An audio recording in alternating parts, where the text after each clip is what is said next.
Lyca productions Subaskaran தயாரிப்பில் அறிமுக இயக்குனர் ஏஆர் ஜீவா இயக்கத்தில் அனுபமா பரமேஸ்வரன் நடிப்பில் லாக்டவுன் டிசம்பர் 12 முதல் திரையரங்குகளில்.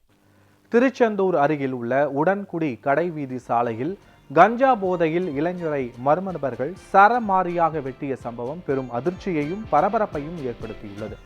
தூத்துக்குடி மாவட்டம் உடன்குடி தாங்கை கைலாசபுரத்தை சேர்ந்த வேல்குமார் என்பவர் இரவு வேலை முடிந்து வீட்டுக்கு செல்வதற்காக உடன்குடி திசையன்விளை சாலையில் உள்ள கடை வீதியாக சென்று இருக்கிறார். அப்போது அங்கு கஞ்சா மற்றும் மது போதையில் இருந்ததாக கூறப்படும் 3 பேர் திடீரென அரிவாளால் தாக்கியதாக கூறப்படுகிறது. தலை, முதுகு, கை உள்ளிட்ட பகுதிகளில் ஆழமான காயங்களை தாங்கிய வேல்குமாரை அங்கிருந்தவர்கள் உடனே மீட்டு திருச்செந்தூர் அரசு மருத்துவமனைக்கு அனுப்பி வைத்தனர். அங்கு முதல் உதவி அளிக்கப்பட்டு தொடர்ந்து மேல் சிகிச்சைக்காக தூத்துக்குடி அரசு மருத்துவக் கல்லூரி மருத்துவமனைக்கு மாற்றப்பட்டுள்ளார்.